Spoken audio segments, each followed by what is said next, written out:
My sister kicked me out of her house because I have a tattoo and it has a bad effect on her kids. So I refused to pay for a European trip to her kids, and also spent the money for their college on myself. I never thought I'd be starting over at 30. 3 years ago my life was perfect, or at least that's how it felt with Mike by my side. He was everything I could have wanted, brilliant doctor by day, talented guitarist by night, and the kindest soul you could ever meet. We'd been together for 5 years, and I honestly thought we'd grow old together. Mike loved his motorcycle. I used to tease him about being a weekend warrior, trading his doctor's coat for leather jackets every chance he got. But that's what made him who he was, this perfect balance of responsibility and freedom. That morning was like any other. He kissed me goodbye, grabbed his helmet, and headed out for a quick ride before his hospital shift. He never made it to work. A car ran a red light, and just like that, my whole world collapsed. The first few months after the accident are still a blur. I threw myself into my programming work, taking on extra projects just to keep my mind occupied. My sister Sarah, despite her usual judgmental attitude, actually helped me through those initial weeks. She'd bring her boys, Tommy and Jake, over to my place, and their presence somehow made things a little more bearable. For 3 years, I lived in this strange limbo, not really dating, not really living, just existing. My programming job kept me busy, and I made good money. Enough to help Sarah with her bills since she's been raising the boys alone after her divorce. Last week, his old bandmates came over. We do this sometimes. Get together, share memories, laugh about the good times. Dave, their lead singer, brought out Mike's old guitar.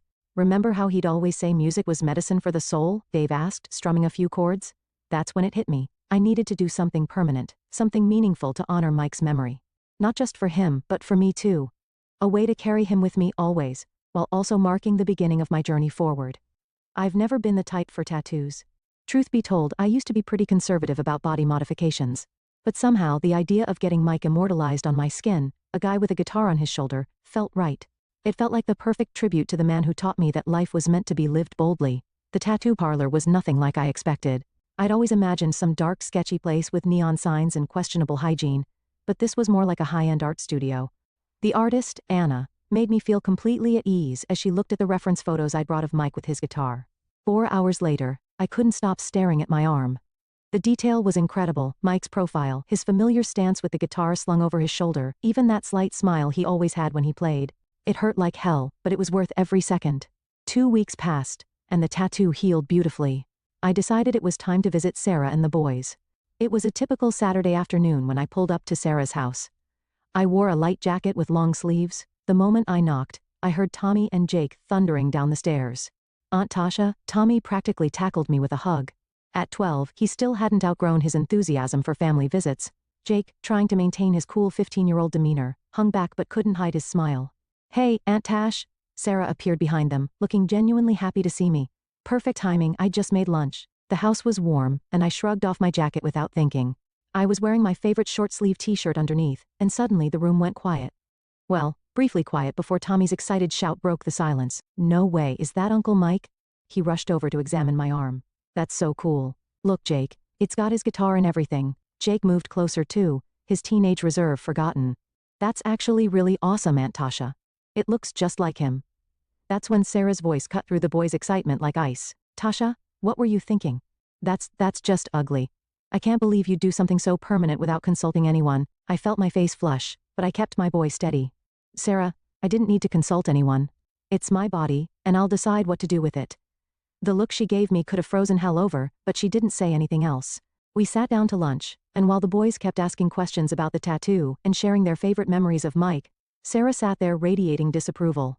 Every time I caught her eye, she was staring at my arm like it had personally offended her. I tried to keep the conversation light, telling the boys about Mike's first disastrous attempt at teaching me guitar, and how he'd eventually given up and said I should stick to coding. They laughed, but Sarah just pushed her food around her plate. It was around 8 when my phone rang. Mom's name flashed on the screen, and I knew immediately what was coming. Sarah must have texted her the moment I'd taken off my jacket. "Tasha," Mom's voice was that special mix of disappointment and judgment she'd perfected over the years. "Your sister just told me about what you've done to yourself. I have to say, I don't approve at all. What were you thinking?" I took a deep breath. "Mom, I'm 30 years old. I don't need your approval for decisions about my own body." She made that little snorting sound she always makes when she's really annoyed. Then, without another word, she hung up. The weeks after the tattoo reveal flew by in a blur of code and deadlines. I was leading a major project for a new client, which meant endless hours in front of my computer at home. It was almost a relief to have an excuse not to visit Sarah and deal with more drama about my tattoo. But eventually, the project reached a stable point, and I couldn't avoid family obligations any longer.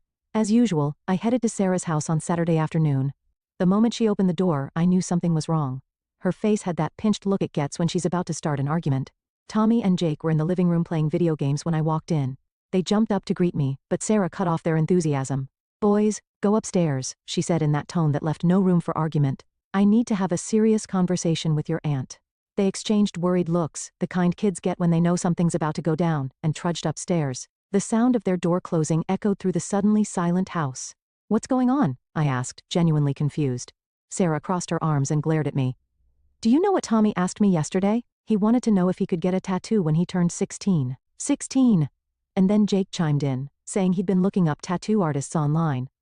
"Sarah, they're just kids. They can't get tattoos without parental consent anyway." I tried to reason with her. "And when they're adults, they'll make their own choices about their bodies, just like I did." "Their own choices?" Sarah's voice rose an octave. "They never talked about tattoos before you showed up with that thing on your arm. This is entirely your fault." I took a deep breath. "Come on, Sarah. Tattoos are everywhere these days. Half the people at the grocery store have them. The boys probably see dozens of tattooed people every day at school. You can't seriously blame me for them being interested. Don't you dare try to rationalize this." Sarah was practically shaking now. "You have no idea what you've started. First, they'll want tattoos, then what's next? They'll start smoking because it looks cool. Then they'll start drinking, and before you know it, they'll be doing drugs." I stood there in Sarah's living room, feeling like I'd stepped into some alternate reality where getting a tattoo was equivalent to corrupting minors. "Sarah, this is ridiculous," I said, trying to keep my voice steady. "I've never smoked a cigarette in my life. I go to the gym 4 times a week. The wildest thing I drink is kombucha. You know all this, it doesn't matter." Sarah's face was red now. "The fact is, you've changed, and I've been thinking about this a lot." She straightened her back, like she always does when she's about to say something she thinks makes her sound authoritative. "I don't want you coming to my house anymore. You're a bad influence on my boys." I actually laughed. It was either that or cry. A bad influence? Because of a tattoo? "Sarah, do you even hear yourself right now? Don't mock me," she snapped. "I'm serious. I want you to leave, and I don't want you coming back." "This is insane," I said, grabbing my purse. "You're making a mountain out of a molehill, and you know it. Call me when you've come to your senses." I walked out of her house that day feeling like I was in some sort of bizarre dream. How had a simple tattoo, a beautiful piece of art honoring Mike, turned into this family-destroying drama? At home, I tried to process what had happened. Sarah had always been the more traditional one between us, but this reaction seemed extreme even for her. Still, I figured she'd calm down eventually. She had to, right? So I kept sending her the monthly utility money like I always did. After all, her financial situation shouldn't suffer just because she was being ridiculous about my tattoo.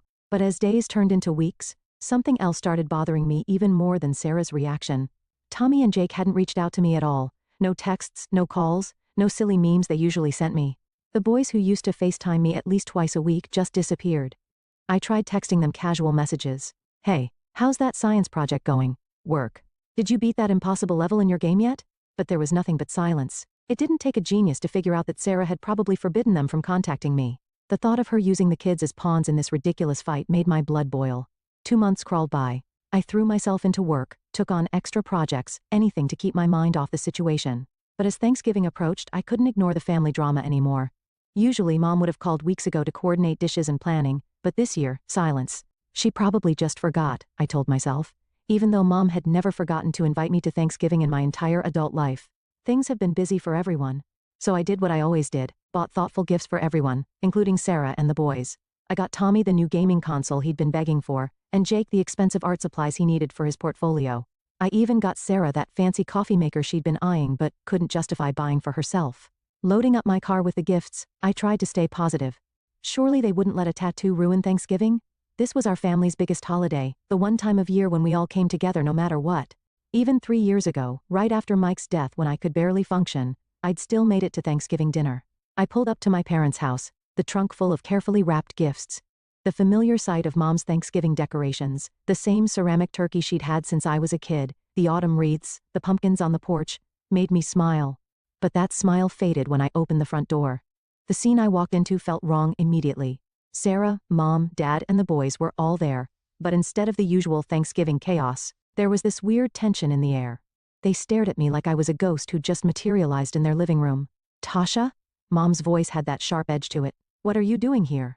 I stood there, arms full of gift bags, feeling increasingly stupid. What do you mean? It's Thanksgiving, I brought presents for everyone. We didn't invite you, Mom said slowly, like she was talking to a child. We thought you'd understand that meant you weren't supposed to come. The gifts suddenly felt like they weighed 1,000 pounds. Understand? Understand what? Why wouldn't I be invited to Thanksgiving? Sarah stepped forward, arms crossed. That's when I noticed the boys weren't looking at me. They were staring at the floor, shoulders hunched. Because, Sarah said, we don't need you showing off that tattoo and filling my children's heads with more inappropriate ideas about acceptable behavior. I set the gifts down harder than necessary. Are you kidding me? We're still on this? It's been months. It's just a tattoo. Just a tattoo. Sarah's voice went up an octave. It's a symbol of rebellion and disrespect. Oh my God. I ran my hands through my hair in frustration. Are you all hearing yourselves? Uncle Jim has a full sleeve of tattoos. Cousin Rachel just got a massive phoenix on her back last month. Nobody said a word about those. Dad shifted uncomfortably in his armchair, but Mom jumped right in. That's different, Tasha. You should have consulted us first. You know how we feel about these things. I felt like I was losing my mind. Consulted you? I'm 30 years old. Why would I need to consult anyone about what I do with my own body? Because we're your family, Sarah shouted.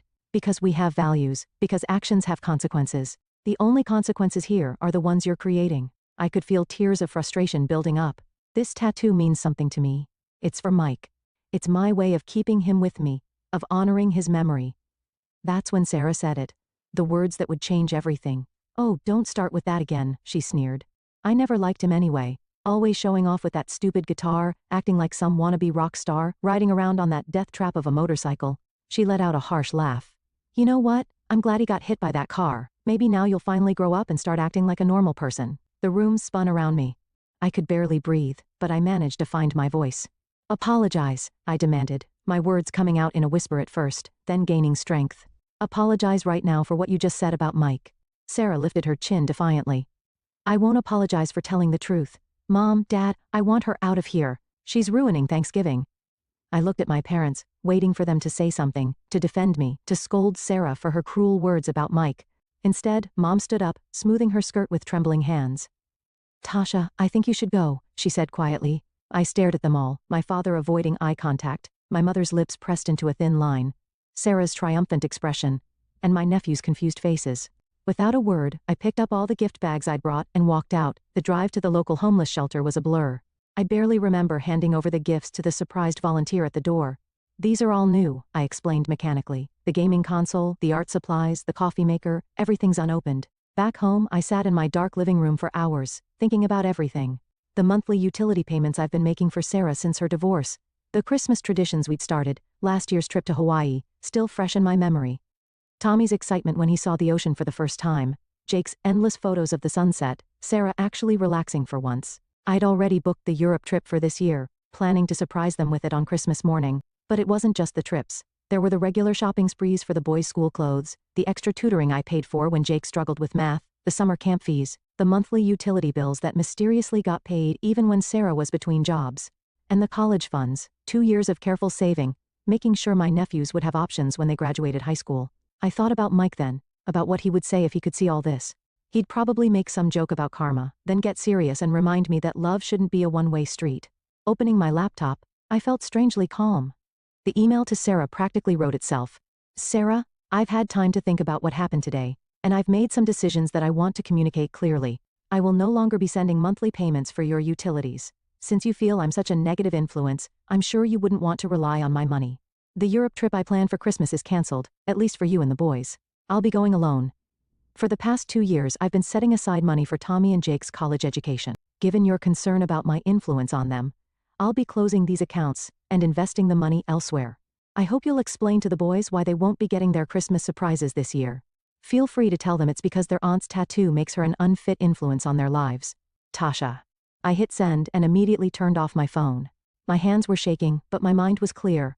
For the first time since Mike died, I felt like I was standing up for myself, really standing up for myself. The next morning, I stared at my phone for a long moment before turning it on. The notifications started flooding in immediately. 37 missed calls. 63 text messages. 22 voicemails.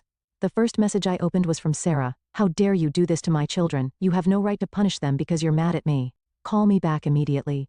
Then came Mom's texts. Tasha, this is completely selfish behavior. We raised you better than this. You're letting a tattoo destroy this family. Dad's message was shorter but equally guilt-laden. Your sister needs that money. Think about the boys.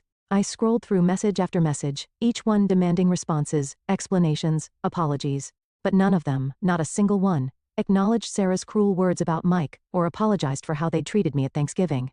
Around 2 in the afternoon, aggressive knocking startled me from my work. I'd been trying to lose myself in coding, but the sound of Sarah's voice through the door shattered my concentration. Tasha, open this door right now. Sarah's voice carried through the apartment. We need to have a serious conversation. I heard Mom chiming in. Sweetheart, please, let's talk about this like adults. I don't want to talk to any of you. I called back, my voice steadier than I felt. Please leave, you're being malicious. Sarah's voice cracked with tears. You're being vindictive. Think about Tommy and Jake. Instead of responding, I put on my noise-canceling headphones and retreated to my home office, leaving them to their dramatics in the hallway. Eventually, their voices faded away. The next 2 weeks were like psychological warfare. Every day brought new attempts to break down my resolve. My phone became a battlefield of guilt trips and manipulation. Aunt Linda called, Honey, family is everything. You can't throw it away over something so silly. Cousin Mark texted, Come on, Tosh. Just apologize and make this right. Family has to stick together. Uncle Peter tried next. Your mother is beside herself. Is this really worth destroying your family over? Each time family was mentioned, I hit the end call button or deleted the message. None of them seemed to understand or care that I wasn't the one who had destroyed anything. I wasn't the one who had banned family members over body art. I wasn't the one who had mocked a dead man's memory. As Christmas approached, the tension ratcheted up. Every day brought new attempts at contact, each more desperate than the last. But Sarah took it to a new level when she ambushed me outside my apartment building one morning. Tasha, please, we need to talk, she called out, hurrying toward me through the light December snow. I've been thinking about what I said, about Mike. I shouldn't have said those things. I'm sorry. I stopped, adjusting my work bag on my shoulder. The words I'd wanted to hear for weeks now sounded hollow, especially given the timing. Are you actually sorry, Sarah? Or are you sorry that I'm not paying your bills anymore? Sorry that the Europe trip is off? Sorry that the boys' college funds are gone? Her face flushed. That's not fair. The boys shouldn't be punished because of me. I laughed, but there was no humor in it. You know what's not fair? You banned me from seeing them over a tattoo. You said you were glad their Uncle Mike died. But now that the money's gone, suddenly you want to make amends? The college funds, she said, her voice cracking. You can't just that was for their future. You're right, it was. But according to you, I'm a bad influence. Wouldn't that make my money bad too? We wouldn't want my corrupt tattoo money ruining your children's futures, would we? Sarah's face turned from red to purple. You have no right, no right? I cut her off. Those are your words, Sarah, your logic. If I'm such a terrible influence that I can't be around the boys, then surely my money would be just as corrupting. I'm just following your lead here. This is different, she exploded. This is their education. No. This is the consequence of your choices. You can't have it both ways. Either I'm a bad influence and everything associated with me is harmful, or I'm their aunt who loves them and wants to help. Pick one. I turned and walked into my building, stopping at the front desk. Jerry, I said to the concierge who'd watched over our building for the past decade, my sister and parents are no longer welcome here. Please don't let them up to my floor. Christmas came, and for the first time in my life I spent it alone. Well, not exactly alone. I spent it in Paris, then Rome, then Barcelona. I posted no pictures on social media, but through the family grapevine, I heard all about Sarah and my parents lamenting to anyone who would listen about their selfish daughter who abandoned her family over just a tattoo. But as I stood on a bridge in Venice, watching the sunset paint the canals in shades of gold and pink, I realized something. This wasn't about the tattoo anymore. Maybe it never had been. This was about control, about family dynamics that had been long before I got that image of Mike inked on my arm. The day I returned from Europe, did something I should have done 3 years ago. I made an appointment with a therapist. Dr. Martinez's office was warm and inviting, nothing like the sterile stereotype I'd imagined. Tell me why you're here, she said, her voice gentle but professional. I touched my tattoo absently. I need to work through some things, family stuff mainly. And I need to figure out how to let go of someone I lost while still keeping his memory alive. She nodded, waiting for me to continue. I loved Mike. Still love him, I guess. But I know he wouldn't want me living in the past. He always said life was meant to be lived boldly, and for the first time since his death, I feel like I'm actually doing that. Standing up for myself. Making choices for me. Not just going along with what everyone else wants. Looking down at the tattoo on my arm, the image of Mike with his guitar that had somehow sparked this whole transformation, I realized something important. This wasn't just a memorial to Mike anymore. It had become a symbol of my own strength, my ability to stand up for myself, my willingness to live life on my own terms. The mic in the tattoo seemed to smile back at me, guitar forever slung over his shoulder, eternally caught in that moment of joy doing what he loved. He'd always live in my heart. But maybe now, it was time to see what other joy life had in store for me.